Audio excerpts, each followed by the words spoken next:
Very different time than the last panel that I moderated, meaning there's a loud echo in the room. There's not people filling the space. We have stiff competition, but we have an amazing group of panelists here. I posted it for you. If you can't see all the way in the back, come front. Their speaker bios are available online. I don't personally like to just sit there and read them. I like to have a conversation with the audience that's here. You guys paid to come. This is your conference, so we're going to be very interactive. You're welcome to ask questions at any time, and I'll point to you, that kind of thing, anything you want to know. But we're just going to go around with each speaker and ask them a bit about themselves and how they got where they are and what their company is doing now and looking to do in the near future, because the future is now and changing every day in this industry, which is really exciting. You can just start in order if you like. Actually, why don't we do it alphabetically, which is not the way Peter likes to do anything at Digital Hollywood, but I like to do it alphabetically. So we'll start with Robin, because that also corresponds with the beautiful show I've created. Ah, very nice. So tell us about Ultra Haptics and yourself. Sure. So I'm Robin Alter. I'm from Ultra Haptics. I handle strategic partnerships. What we do is we bring physicality to the virtual world. By using ultrasound, we broadcast it to bare skin so that you can feel objects, shapes, textures, and other types of sensations on your bare skin. And how I got here was that I've been in many different businesses, whether gaming and management consulting in Asia and technology in New York. I've sort of ended up in Ultra Haptics about a year ago, and really excited to be here because I think that more and more that the sensation of touch will be much more integrated into everything we do, and it's essential. If you ever do any AR or VR, you see the power if someone hands you a physical object. It's amazingly immersive at that point, and just imagine everything being able to be touched. And so that's the proposition, and we do that from not having to wear a glove or hold something. We broadcast it from a distance to your skin. So that's what we do. I mean, that is profound to me. But you had told me we accidentally were sitting next to each other at our hotel at breakfast. This is true. And he thoughtfully gave me some of his coffee because they would not bring me coffee. This is true. I was actually serving coffee to everyone. That is not true. That's a friend for life. Yeah, right? It's a real friend. He is a lovely man. And what you were explaining to me this morning about how you've helped broaden the scope of where this technology can be used. Initially, it was the automotive industry, and in the last year, tell us about the work you've been doing to broaden Ultra Haptics. Sure. Well, I mean, Ultra Haptics has been in business for about 4 years. It's a spin-off of Bristol University, which is well before, predates any of the VR, AR stuff that we're dealing with now. And so some of our initial use cases were in the automotive industry, where you're driving, and without taking your eyes off the road, you can lift your hand and feel the knobs of the radio or the AC broadcast to your hand, and you can turn it, and the AC and radio goes up. And so all these new in-car systems are being developed, and so we're already licensed and being rolled out. In another year and a half, you'll start to see it. And so those are some. We've been in consumer electronics, and we're in casinos, and digital signage, and accessibility, and now a bunch of location-based VR and AR kinds of things. So I have a question. From a distance, if I were to use this in my house, what kind of device would I need to? Is it a wall mount or? So it can be a wall mount. And so I look at this, and so the topic of being everywhere, imagine your thermostat or your television having just a few of these ultrasound speakers. Mm-hmm. And as you walk in with your VR headset, you're able to interact with the world. So, got it. Or, but the use case that will drive that is that you want to be able to sit back and turn on your television from your couch without using a remote. Yep. Okay. Right. So there are all different applications, like first world problem applications, like that. But We've got but some also third world. No. We were discussing this. This is why I bring it up. Yeah. Yes. They need remotes. But You were so interestingly telling me about the work your company is doing in accessibility. Yeah. Which Some of my favorite my stuff mind, is yeah. really being able to help people with disabilities, elderly, who have vision and hearing disabilities, and being able to help guide them and provide buttons and knobs and controls. I mean, someone in a wheelchair who the world's just not built friendly to people in wheelchairs, for example. They have to reach up and maneuver the wheelchair into the right space, so being able to have a button broadcast to them, or people that have disabilities like they're blind and deaf. Maybe put your hand up and then put language, like textual sign language, and later, when we get more resolution, Braille broadcast to your hand. So there's a lot of power of the technology and some really interesting use cases that are popping up. Super cool. Thank you. Any questions from the audience yet? Because this blew me away today because I told him a story about an experience with someone who's now a friend of mine who is a disabled person, and why I consistently now look at the world through this person's eyes because of a mistake I made. But having that ability, so I see all the time ways that things are not wheelchair accessible. I just do now because it was a mortifying experience. But ways to integrate AR for disabled people, I don't hear people talking about that enough. And that was really exciting to me, hearing that you guys were. And obviously the entertainment side and the things that are going to capitalize the business, basically, can feed the other good things you're doing too.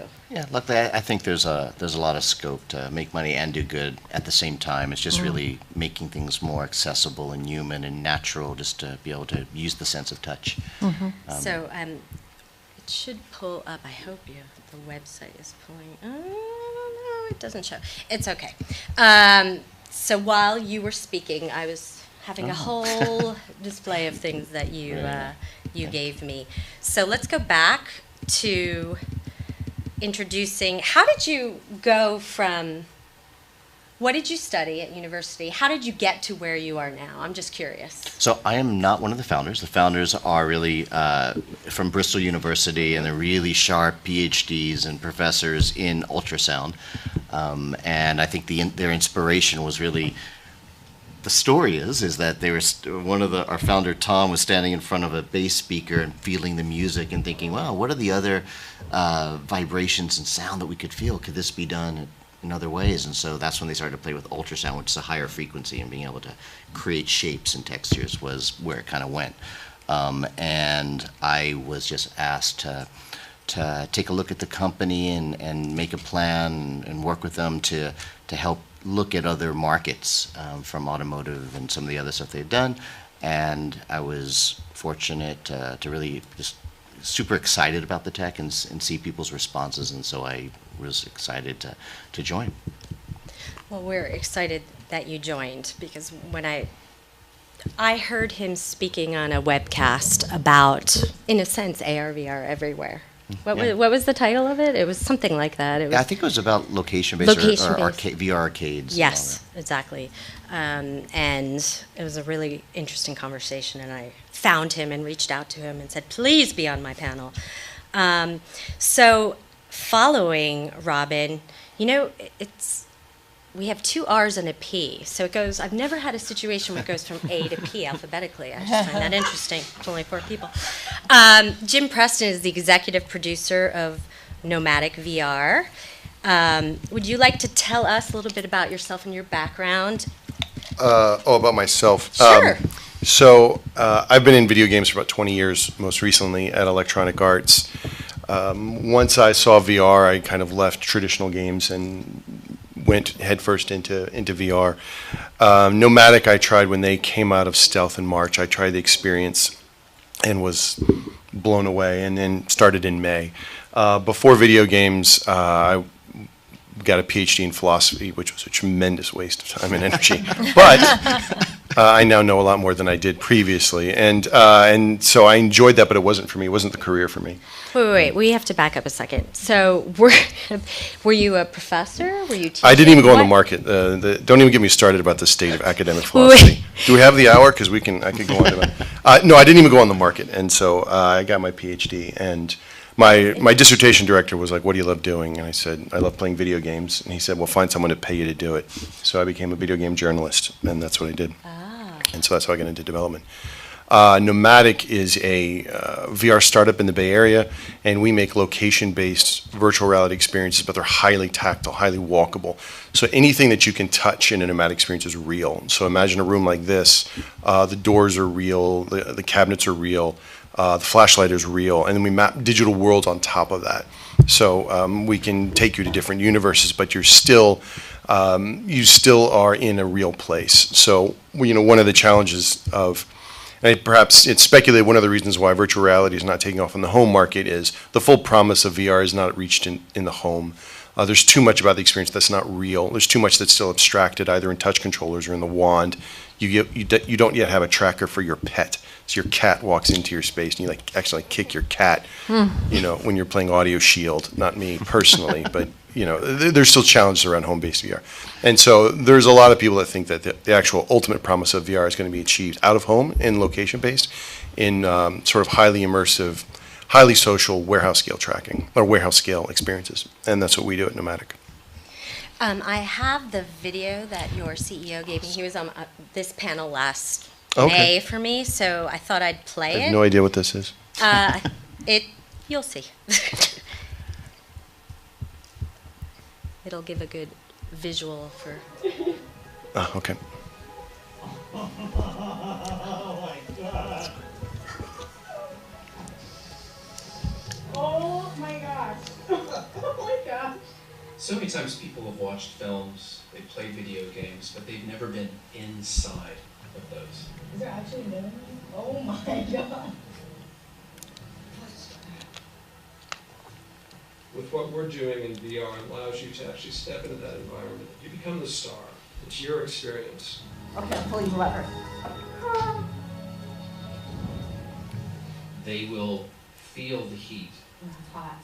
They will feel the wind. They will be able to touch items.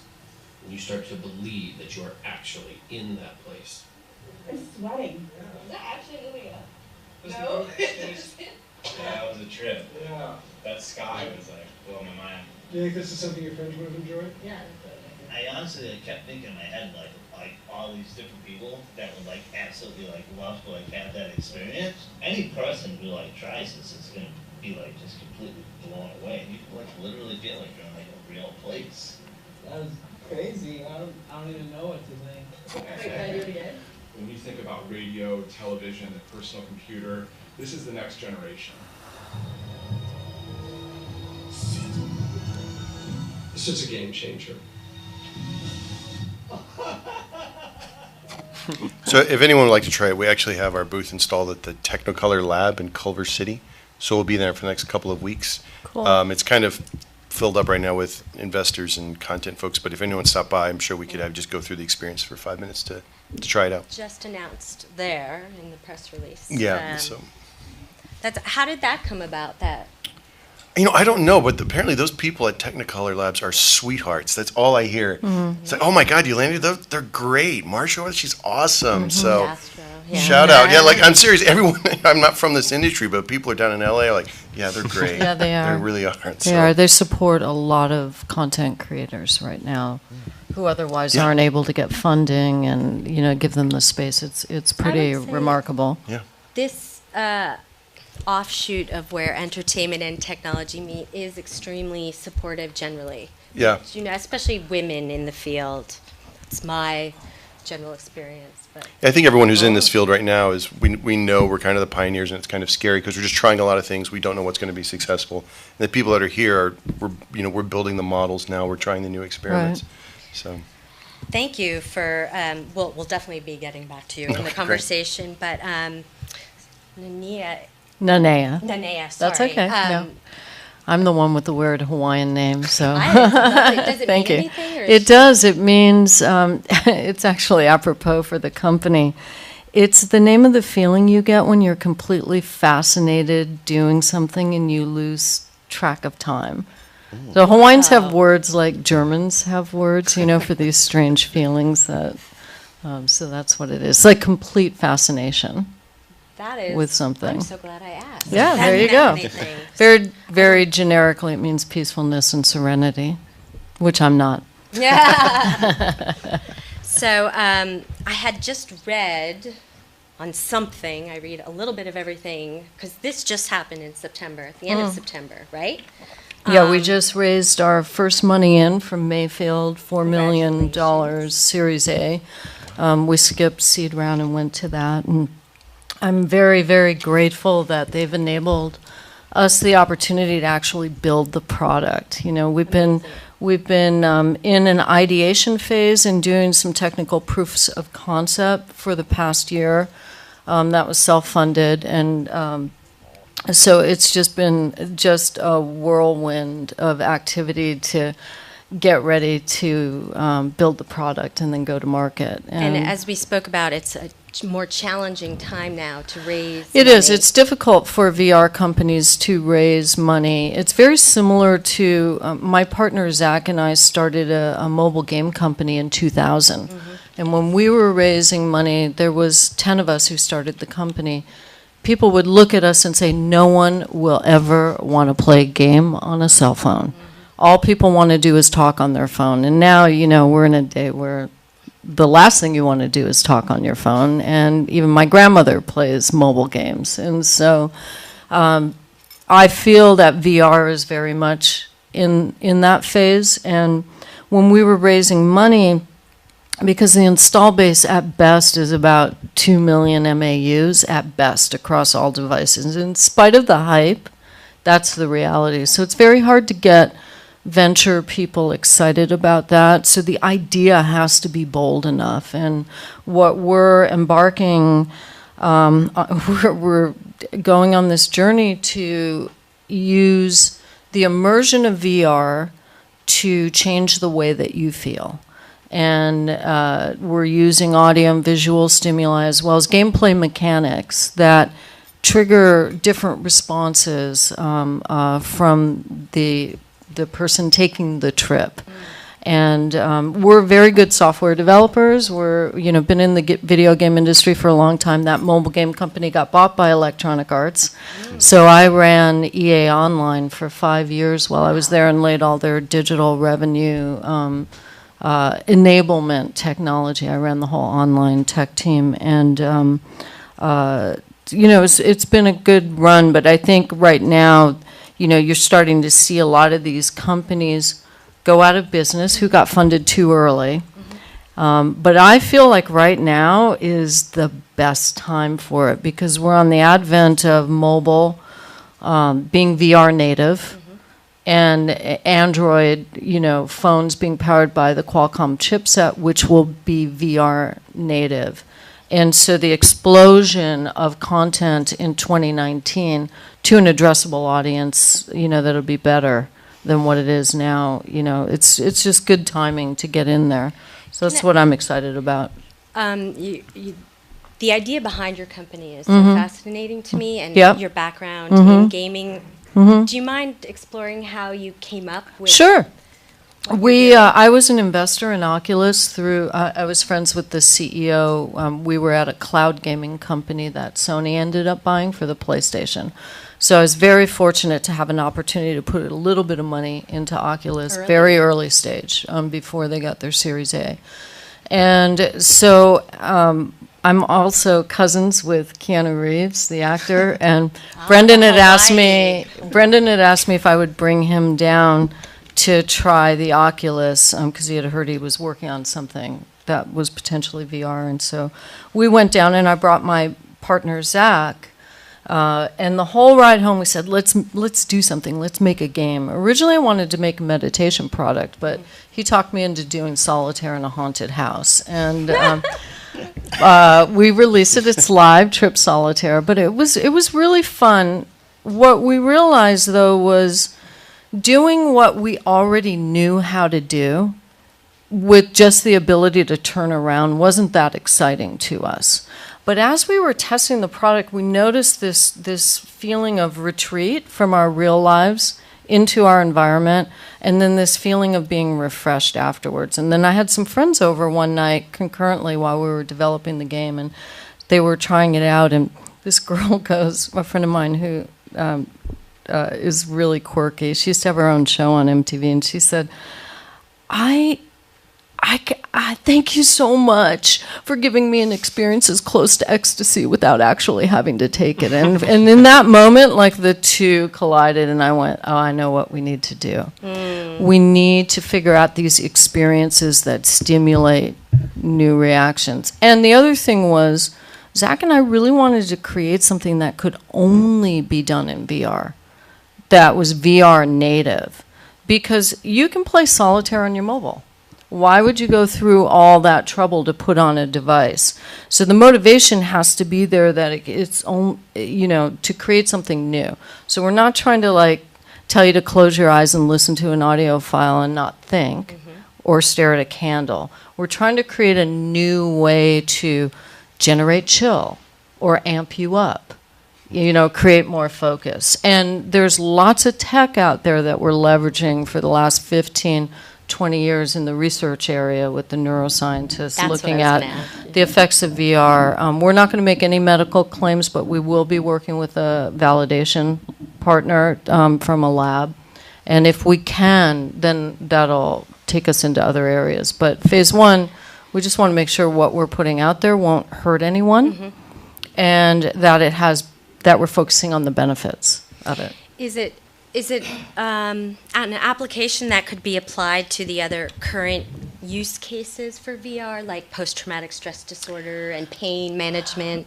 Phase one, our goal is just to give you a unique 7 to 10 minute experience that will stimulate, at least qualitatively, a different state of awareness for you and feelings, an emotional state. If we can measure real impact, we will move into those areas. But there's plenty of people moving into that, like Paratherapeutics and other companies that recently got FDA approval on one of their products. And so I think just even having our data available and to that community would be, we all have to help each other pioneer this space, right? Yeah. Yeah, it's interesting to use technology in ways that we're currently just blasting you with substances that haven't even been individually tested, right? Yeah. So there's a lot of exciting things happening in that space.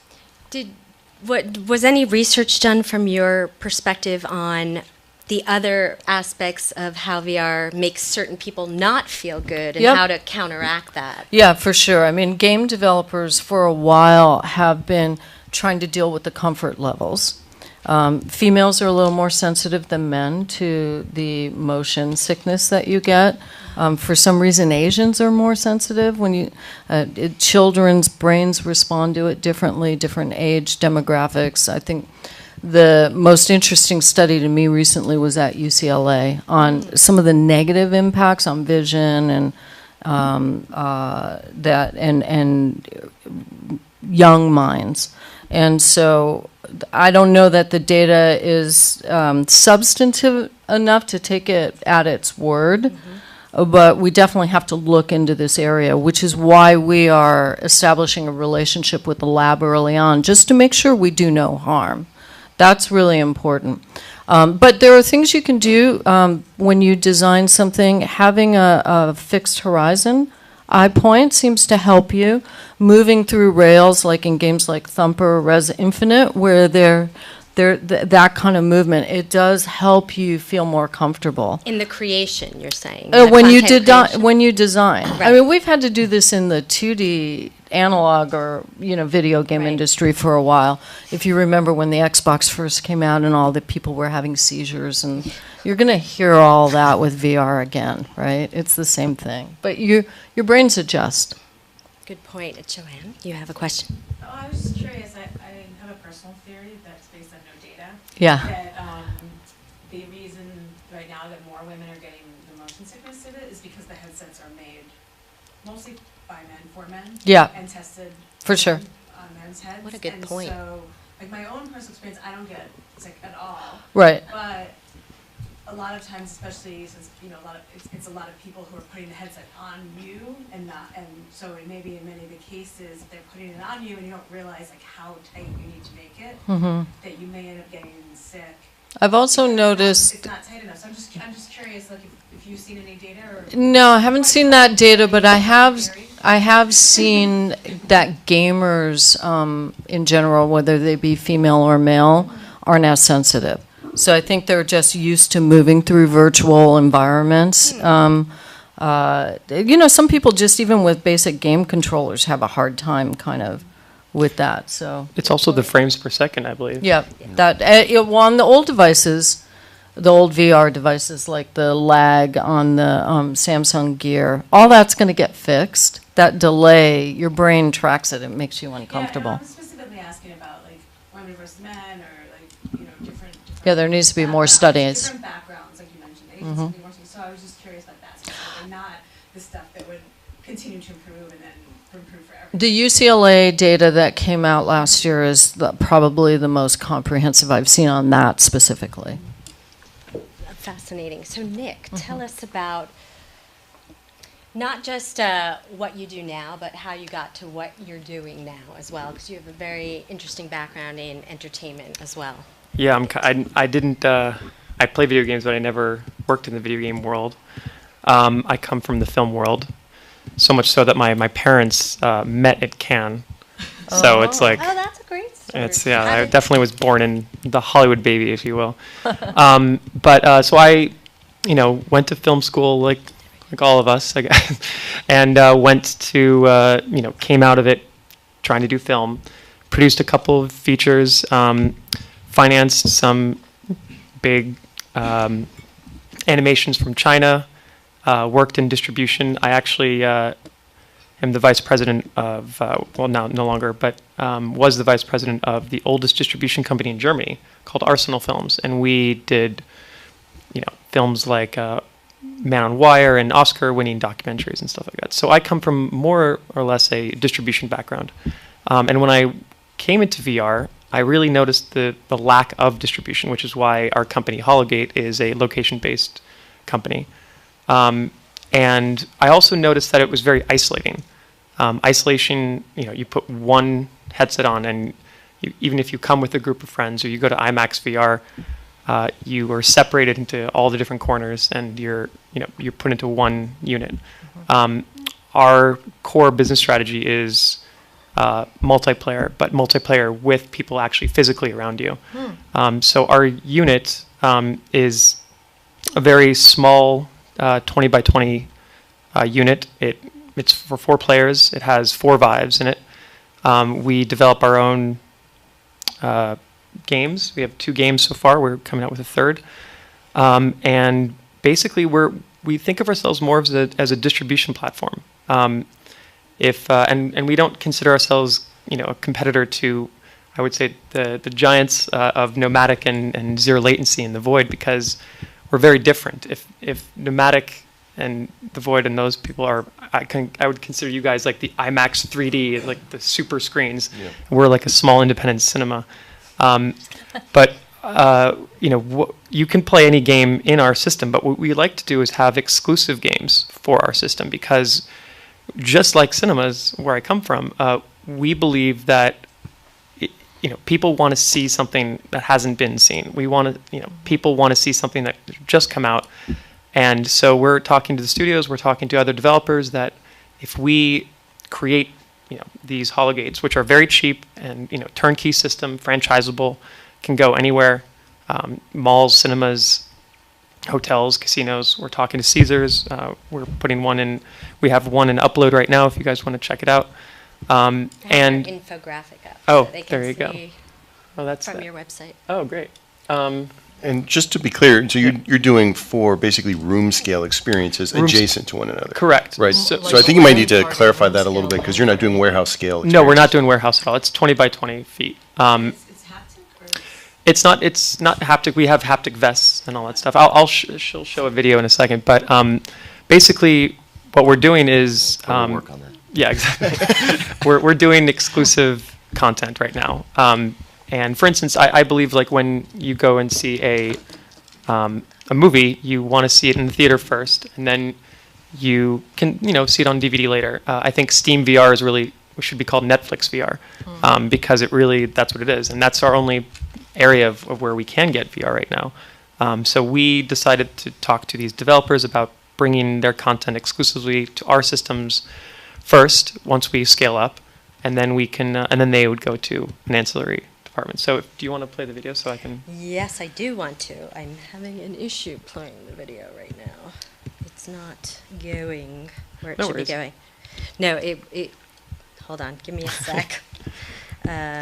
Interesting. Where's my AVI? Hold on. While she's doing that, Yes. I was going there's to a say question. Oh, we sorry. are working with people from Zero Latency. Like we're working with Bob Cooney, and because they don't think of us as a threat, but more of a magnet to their location-based systems. Like for instance, if I would assume with Nomadic, it's not necessarily see-through. It's a box kind of, right? It's Yeah, it's a large warehouse, yeah. shell with doors and stuff inside. Exactly, yeah. And so for passer-buyers who don't know what VR is, and you kind of need to, attract them. So what we're doing with, and same with Zero Latency. Zero Latency is just a big black box. Right. So what we're doing is, our system is basically an easy truss that you put up, and it's see-through, and you can just walk right in. And so people, it's really designed for viewers. Actually, we have third-party servers that can look and do a part where you can actually like see it from not the perspective of the actual headsets, but the perspective of from afar. And so people can really like get into it and look at their friends playing. We have lights that are have feedback. There's haptic flooring involved as well. So there's all sorts of things that kind of separate us. But what's interesting is that Zero Latency wants other people to see what these people are doing, almost like a taste of what VR is. What are the unit economics around it? How much does it cost to create the experience, and then how much do you charge the end user? It depends on whoever we sell it to, but they're charging about $10 a head for a 10-minute experience. We sell the whole unit for about $70,000. Got it. So it's cheaper than lots of things. But And then you'll supply the content? we supply the content and everything. Got You it. can also just go to the Got it. website. Okay, Yeah, great. I did. Go ahead. You ready for this, Sure. guys? Let's see what. 70, yeah.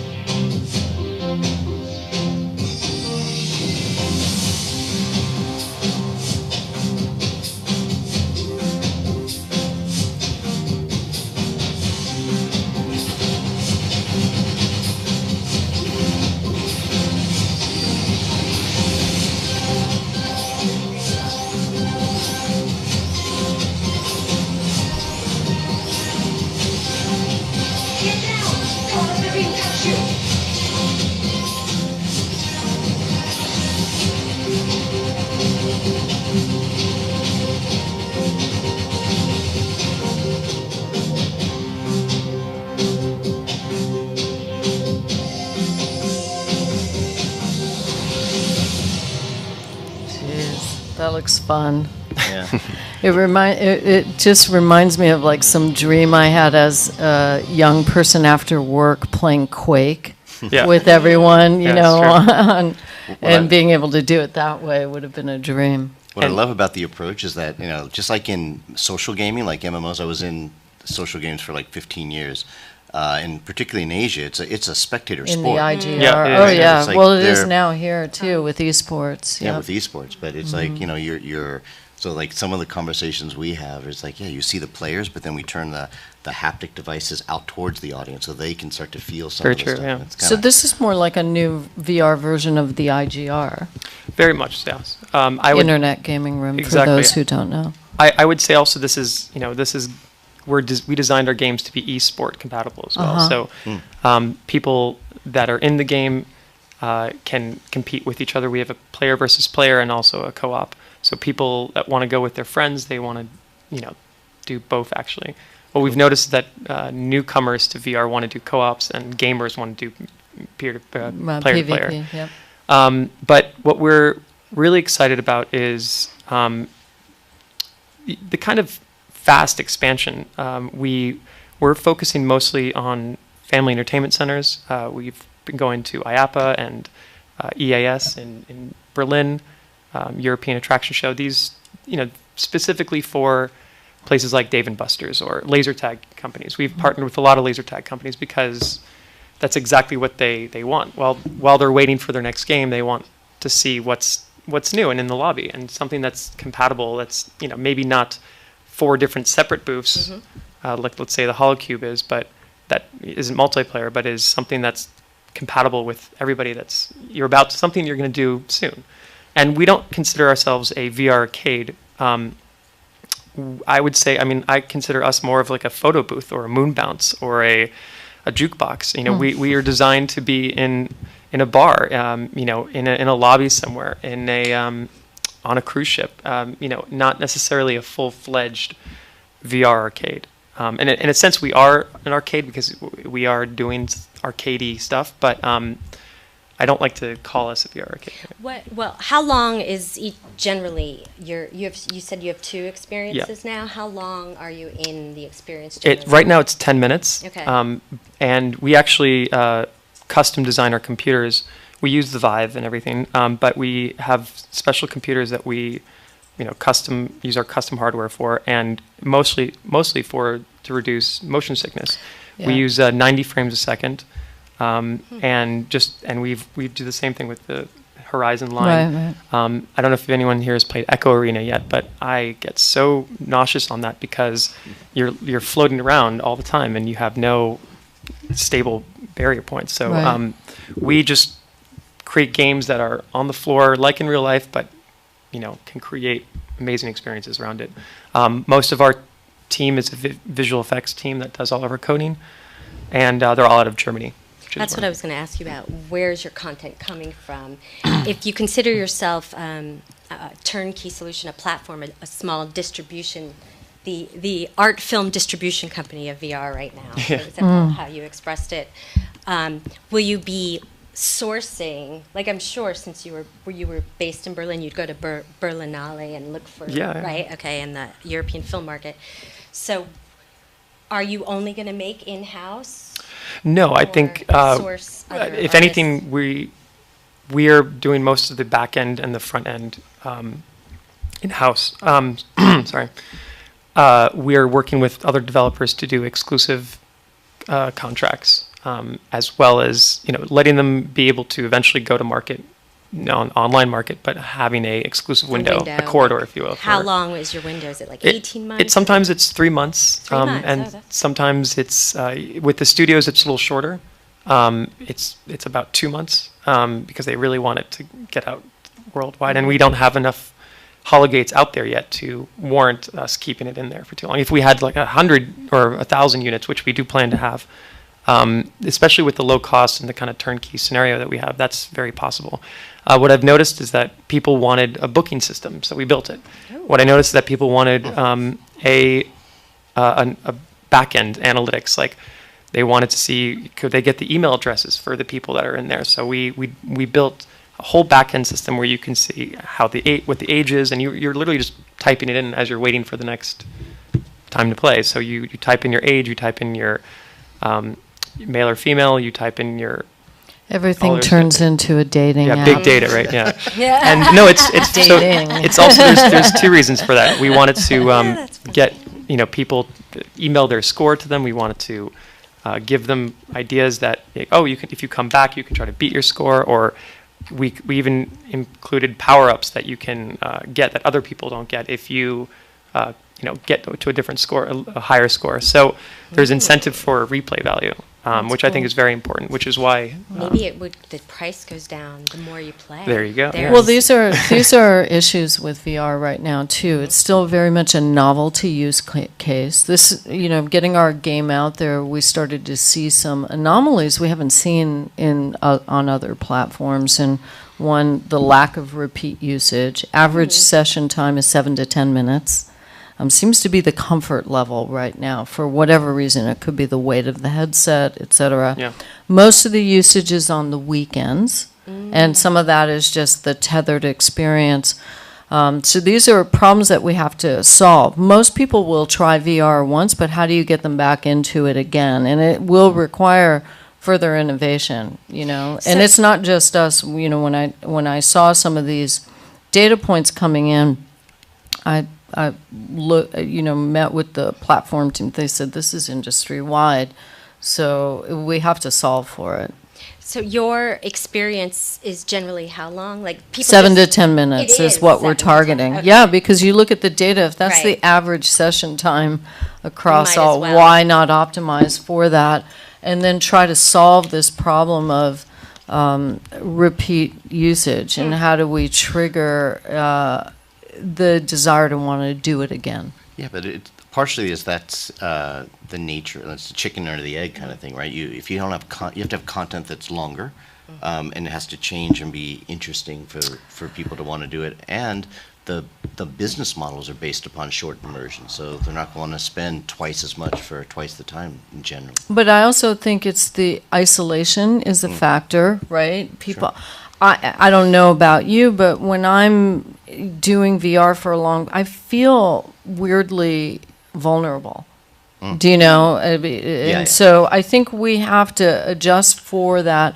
Lighter weight glasses, it screws up my hair and my makeup, and it's just, it marks my face and it'll stay there for an hour after I've done a session. Yeah. One thing I saw, like I got to try the Dreamscape immersive content, and something about like their focus on the storytelling makes you forget so much about time and what's going on. There's I really think storytelling is Can you it's gonna talk be about what that is for the audience? Because we talked about it this morning. What is Dreamscape Immersive? Yeah. So I mean, that's it's a company here in L.A. that's funded by the 5 studios and Steven Spielberg, and it's 3 studios. And then so I know AMC recently announced about it, and so yeah, I mean they're doing really beautiful. So you asked about storytelling, and so that's really immersing the person in a narrative, and in this case, I would imagine that you are the hero of the story, and you're moving through the narrative, and it's so all the visuals and the sound and the haptics and all that stuff is complementing this journey that you're taking someone on. And more and more, I just left the Future of Storytelling conference in New York, and it sort of makes that point again. It's just how incredibly important it is to get narrative right, and then I think some of the other difficulties go away. Or not go away, but get diminished. Very good point. Does anyone have any questions? Is that one question of your thoughts on, like you're saying, about how it's the isolation, things like that, the ideas of like multiplayer, like Holiday and things like that, seriously extending playtime sessions, or just otherwise usage sessions by actually having someone else involved in the simulation? For sure, social always drives commitment. When I started in the video game industry, you would spend millions and millions of dollars trying to create 100 hours of gameplay just to keep the person in the experience. But now you can create 10 hours of gameplay, and it's all about multiplayer, and they'll play the same game. A hardcore gamer in today's market may never play anything else but one game, like League of Legends, right? And so I think we'll see similar things in VR. But, I had an interesting experience recently where we did a podcast, my partner Zach and I, in VR through big screen. And then I said, well, we have a distributed team. Our tech team's in Chicago. I'm building out a new one in San Francisco as well. And we're based in LA. We're all going to get together and watch a movie in big screen together, and just being able to sit there and talk from remote locations in an immersive environment, I think is good. I think the avatars need to be way better than they are. Do you know? And I was a Second Life player. I was a drug dealer in Second Life, and of course I was. I made a lot of money, but the thing about it is the customization of being able to represent yourself is really important, and I haven't seen any application out there currently that gives me an avatar experience that I want to hang out in and represent. So has anyone in the audience done Alt VR, which is now bought by Microsoft? AltSpace. AltSpace yeah. VR. Yeah, me too. I didn't. Yeah. I did Yeah, it and early the on. griefing is not great, right? Like they Yeah. need to deal with the community stuff, and Oh, you yeah. know, somebody did a really good Especially as a woman. analysis of why AltSpace didn't kind of work out, and you have other apps like Rec Room that really do create like fun social experiences. The ability to like jump around kind of made you not aggregate and create a sense of community. So some of those things we can learn from in design. But I love the idea of, watching a comedian perform as an avatar in VR. Yeah. That I was saw my Kurt first Vonnegut experience. give Yeah. a lecture in Second Life many years ago, Yeah. and I went, wow, that's really cool. I love. You seen Yeah. Mind Show? Mind Show is really fun. Oh, You yeah. see, there's like Amazon. full So talk many shows cool on. No, experiences. Mind Show. Oh, the- Mind Show, the AS. Yeah, the VR. So there was a question in the back. I'm totally new to VR. This is very fascinating to me. Mm. Just wondering if anyone wants to comment or any thoughts on Mark Zuckerberg's Puerto Rico. Yeah, yesterday. The question is about Mark Zuckerberg and his social VR avatar with the devastation of Puerto Rico behind him. Is that right? Yeah. Any thoughts from the our You panel? know, I missed that. That was from the OC4 conference. No. Yeah, from Yesterday. yesterday. We just Yeah, did. but that was at OC4, right? At I don't Oculus think he did. Connect. Yeah. Yeah. Yeah. It was last week. Yeah. Yeah. So I'm not sure. what happened specifically? It's just it was a disconnect. It has to do a little bit with those avatars looking very cartoony, kind of happy and weird, and then you have like massive devastation behind him. That's part of it. Yes. I actually didn't see the video, but I have a comment. Anyway, but Bring it. I read about it. But Yeah. I think that I think it's a little bit of like the brand and intentionality, because I think that you could look at it from the point of view of Facebook, which is probably why they did it. Of like, this is this experience that is supposed to drive empathy and compassion and immerse you in an experience in a way that no other media has, right? So if you like living inside the world of like VR is doing all these great things, then of course it makes sense to go to a place that needs our help and needs our donations. And Facebook is doing, has sent all these people there to bring their online, back, and they're sending That's right. money. So if you're looking at it from that point of view, it makes sense, right? You can see how, like, for the brand, it makes sense. Now, I think the issue is more like what the negative feedback was. This was like them trying to commercialize their platform, and so. The optics was Yeah. just horrendous. Yeah. Of, a billionaire in I think in a it's a Yeah. cartoon. little bit on the tail of like what happened with the election, and so I think that if Well, at least he wasn't throwing. Sure, I think paper towels overall at in the them. industry realized it was a misstep. Virtual paper towels. Oh my God, no. it kind of depends on where you think the intention of Facebook Yeah. was, and if you kind of trust them as a company right now, and their trust is. Not as high as it should be. And I think for people who don't Good know point. VR, some of the early success of VR, around 360 spherical video VR, like cardboard stuff, was New York Times did a piece called Clouds Over Sidra. There's some very successful, very compelling, sort of short form 360 video about life in refugee camps. Right. In And so- Ratu, yeah. That's right. And so there's been a lot of like early victories in terms of VR as an empathy engine. So I can understand the idea of like, okay, so I don't, Americans only got like about 3 news cycles of what had happened in Puerto Rico, and they don't really know what was going on there. And this attempt to like, what can we do with this amazing new technology? And Facebook has this social platform they call Spaces, and the avatars are so much cartoony because if you try to go realistic, it's incredibly disconcerting to see semi-realistic avatars. But the overall optics, it looked like it was a kind of like, disaster tourism. Like it was just like utterly embarrassing. Like, here's a white guy, touring Puerto Rico going, man, this looks terrible. It was, and he owned up to it. It was, but there, you can kind of step back and see what kind of led to it. Like very reasonable choices led to it. And so it was just kind of a poor decision. But I was at Stanford last week at this neuroscience meets VR meets behavioral How was that psychiatry. It was really interesting, and they showed how one company brought in a bunch of VR devices into Mexico City after the earthquake to help people deal with the PTSD just by relaxing them more. And it actually was very beneficial to them. So, you know, I don't know that Mark Zuckerberg is the best symbol, you know, for empathy, and but I think his intentions are to try to be helpful with it. You can't win right now. Yeah, agree.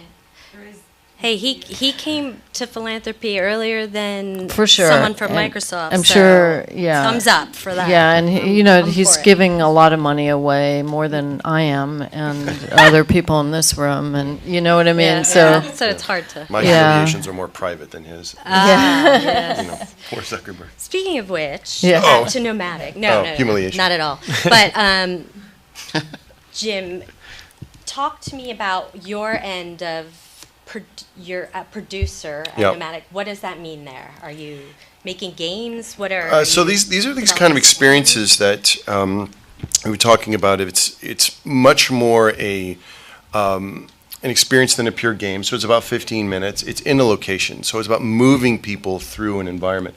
So one of the things I would challenge, you know, Robin, just a little bit around narrative. Narrative understood in a very broad sense of moving people through in a kind of linear way through a space. If that's understood as narrative, then I would agree.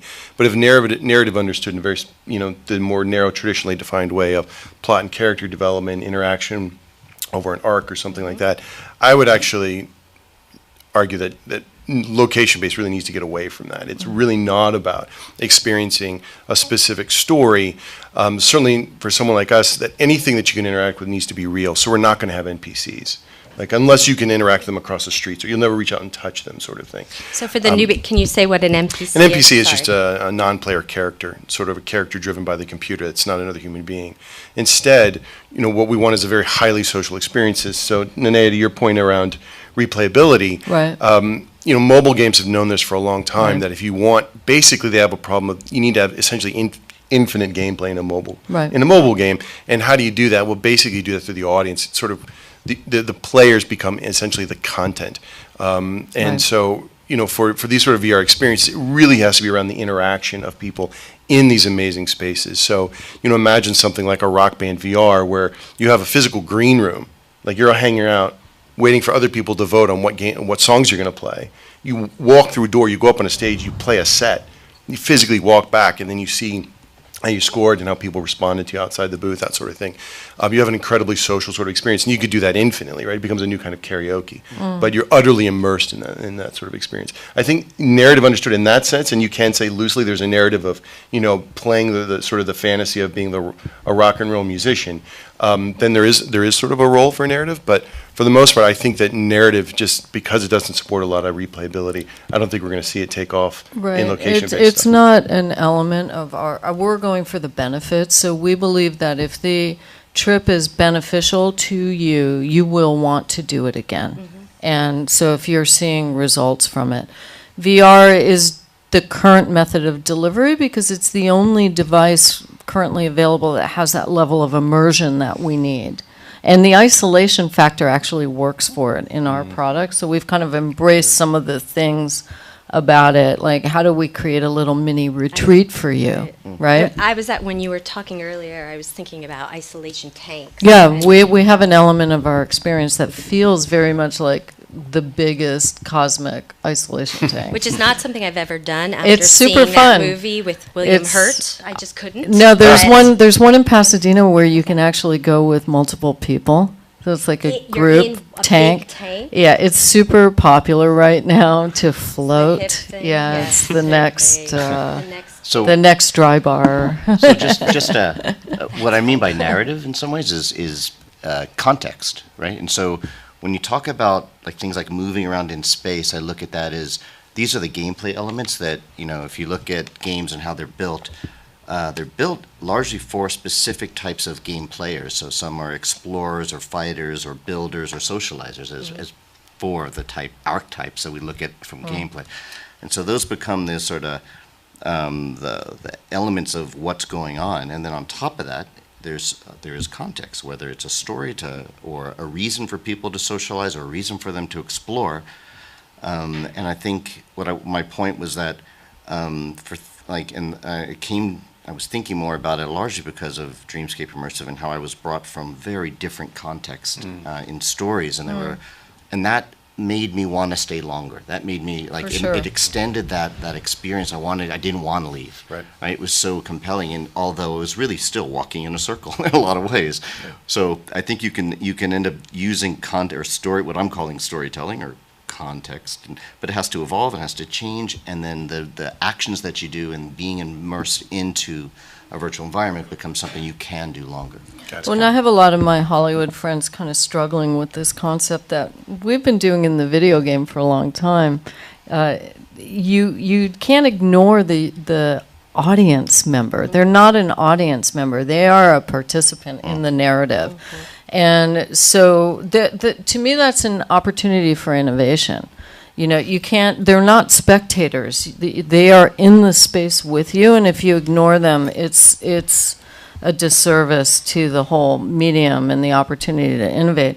And I think one of the best things I've seen in that was the 0 Days VR about the Stuxnet virus, where they actually made the viewer the virus moving through the systems as they told the story of how it spread. And I thought that was very creative, and it was fairly simple to do, but it's just thinking that one step, kind Whose of. perspective is the story told from? Well, and what am I doing in the space, right? Like, if it's even from your perspective, who am I in it? Right. You have to answer that question when you're telling the story. I think everybody's creating a bunch of chatter about the Halo VR experience that they released a video on, where you're like standing on this deck and you're viewing the experience, which they're kind of like, all the gamers are just going, really? That's what you have? We could do so much more now. So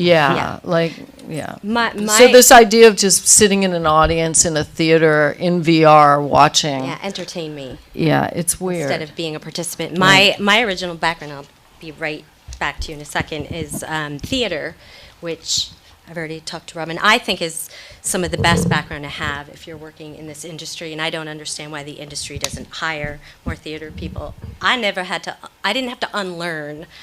I was always 360, and I was always telling stories through multiple points of view, and I've done, back in the 80s, immersive theater where you follow people to like Tamara. Tamara, you are the only other person who's mentioned that at the Armory. Yep. Like And Sleep No More. 1985 Exactly, and how they gamified that as a theater experience, I thought was so clever. They give you a passport.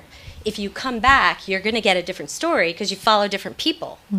So, which is something I think, to me, that's what Nomadic is doing, quite interestingly.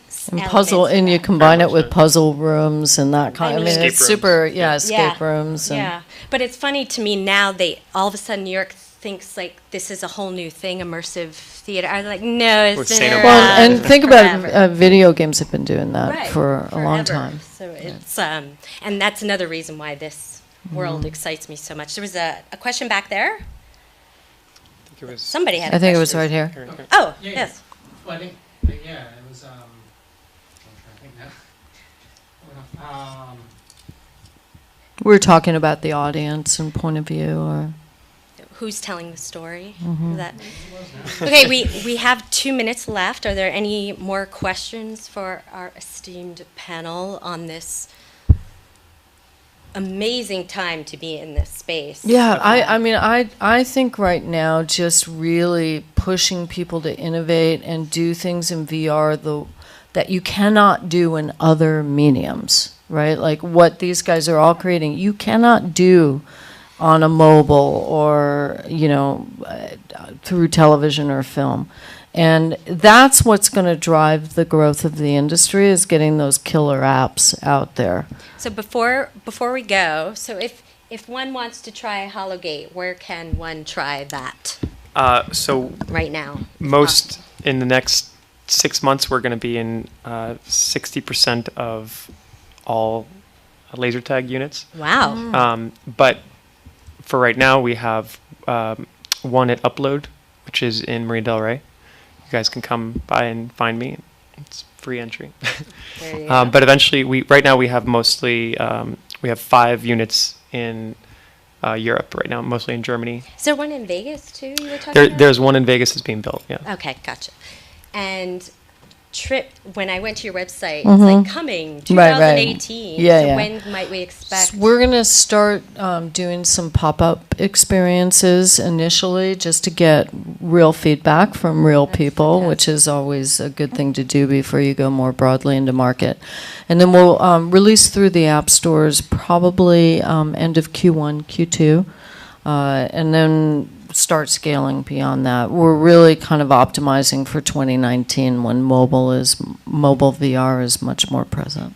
Fantastic. Mm-hmm. So if you'd like to try, just come downstairs. We have a table. You can try out Haptics Seriously. downstairs. Or, we've opened up in, I think it's MGM, in the casinos in Vegas, and then it's going to start rolling out across the world, I believe, into casinos and slot machines. And then we have an office in Palo Alto in UK, and you'll start seeing us in a lot of different places, in a lot of different types of industries, like not just VR, but cars and digital signage and things like that. And as I mentioned earlier, the Technicolor Lab, we built a booth down there, so we'll be there for the next 2 weeks. And in terms of a more permanent location, we don't have anything to announce right now, but coming very early 2018, we'll have an exciting announcement for the world, so we'll have to wait for that. And your studios are up in San Rafael. Oh, we're in San Rafael, so Right. yeah, if you're up in Northern California, you can just stop in anytime. Right. And I'll take you through the booth. Sorry, but last question. We're sort of at 5, so I'll make it super quick. thank you. Are you guys talking to brands regarding experiential marketing, installations? Oh, I'm sure. Is that part of your business plan? Good question. So enterprise is, but it's not a core part of the plan right now. But there is talk around how to use these booths that are in malls as day part. So what can you do to flatten out the curve? Because the curve, as you know, is 5 to 9 is when the majority of the people are in there. And so there are opportunities before 5 p.m. And a part of the value that we bring is the internal parts are Lego-like. We can swap out experiences very quickly. So we could have, an arcade shooter style experience that we could swap things out and put in something that's much closer to a retail experience, but it's not currently part of our core business model.